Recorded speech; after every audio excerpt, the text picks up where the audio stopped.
Welcome to another video in my series of thematic musical analysis of each nation and Tevat.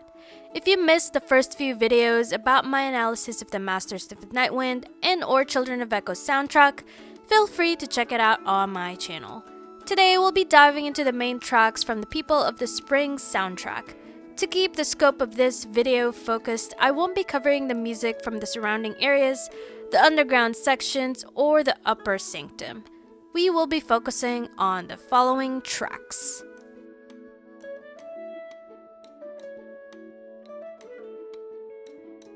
Now let's dive into the analysis. Let's talk about the unique characteristics of the People of the Springs and how it translates to the soundtrack. What do we know about them? What are they like? If you play the People of the Springs reputation quest, you'll know it places a strong emphasis on islands. Since the tribe's region is also considered an island and a popular vacation spot, it makes sense for the music to have a relaxing, tropical vibe.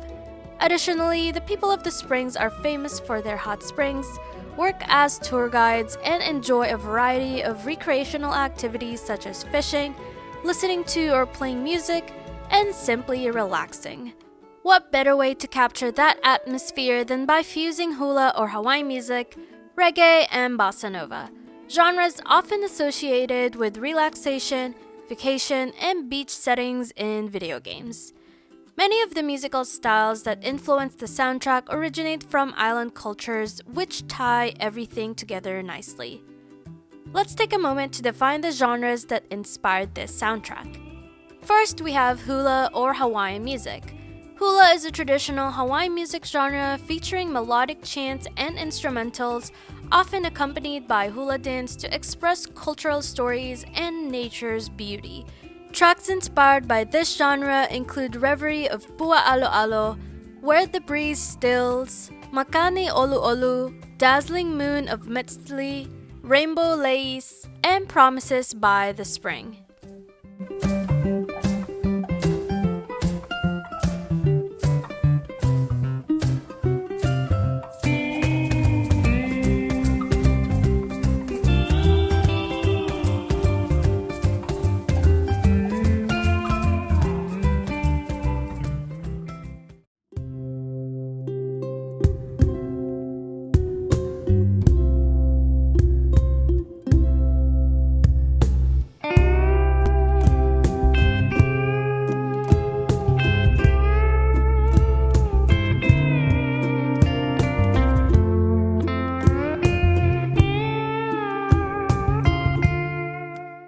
Second is reggae.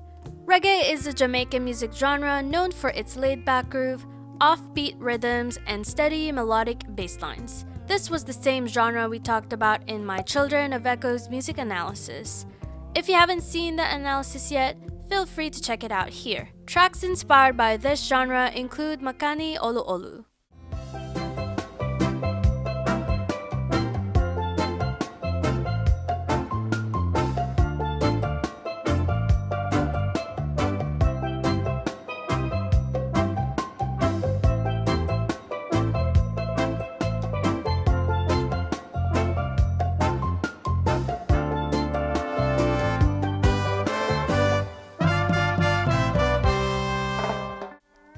And lastly, we have bossa nova. Bossa nova is a Brazilian music genre blending samba rhythms with cool jazz influences, known for its smooth melodies, soft vocals, and sophisticated harmonies. Tracks inspired by this genre include Chimes of the Shore and Moment of Solace.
that we got that out of the way, let's talk about the instrumentation.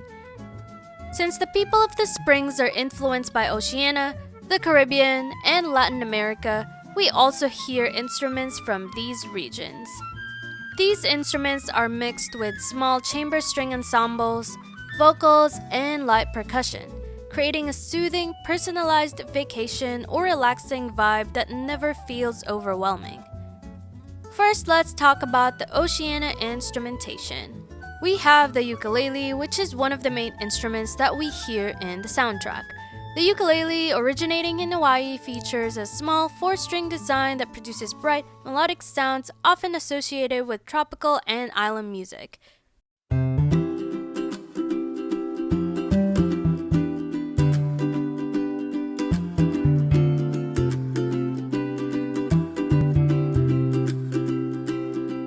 Second is we have hula chanting. Hula chanting, or mele hula, is a vocal tradition in Hawaiian culture where rhythmic, melodic chants are performed to accompany hula dance, often telling stories of nature, history, or mythology with deep, resonant vocal tones. While we don't have any traditional mele hula in the soundtrack, as it's meant to be instrumental, we do have vocals and reverie of Pua Alo Alo that capture a similar essence.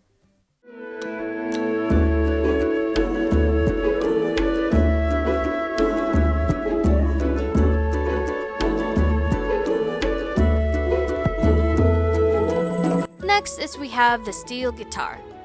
The steel guitar is a steel string guitar played horizontally with a metal slide or bar, producing a smooth, gliding sound. We can hear this in Makani Olu Olu and Rainbow Lace.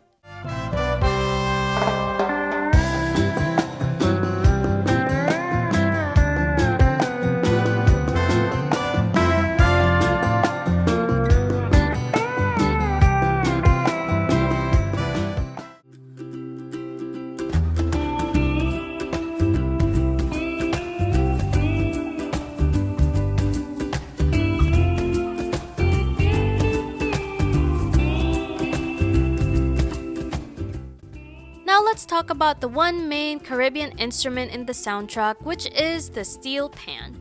This instrument is commonly featured in a lot of video game beach music.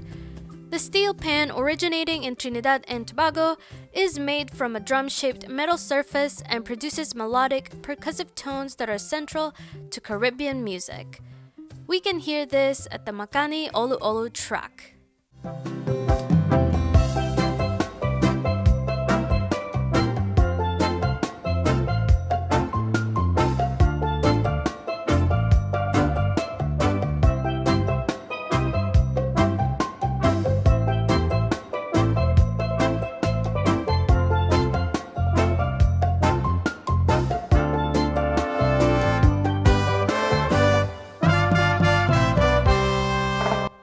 Now let's talk about the cajon, which is a Latin American instrument.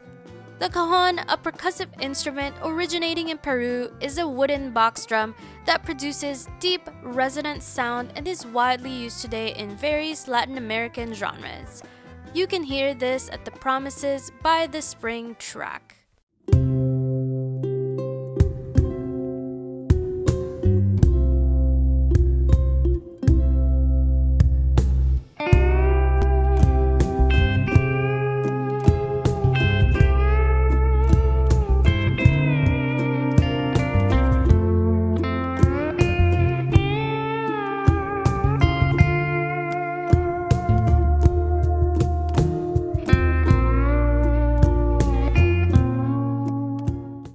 Now that we've broken down the key instruments and cultural influences, let's talk about why this music feels so tropical.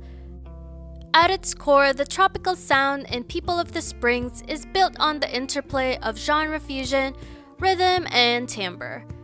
Each of the three main genre inspirations, hula, bossa nova, and reggae, brings its own unique flavor, yet they all share a relaxed, sun-drenched aesthetic that paints vivid soundscapes of ocean waves, swaying palms, and warm breezes.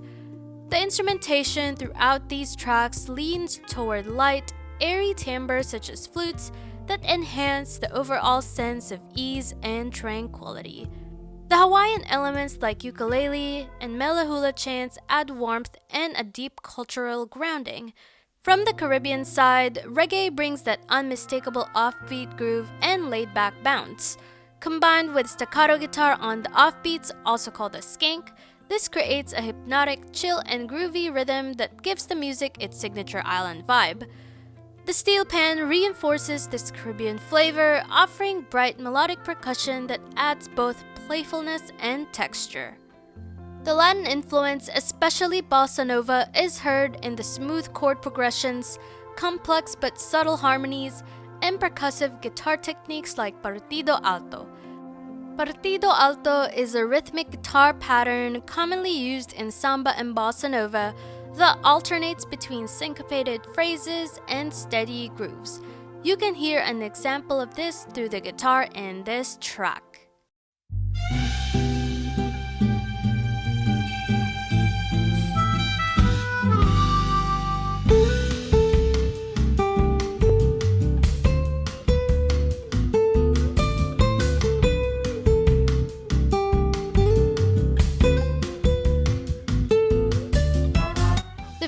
Of traditional island instruments with light orchestration like chamber strings and ambient pads adds depth without taking away the easy-going feel.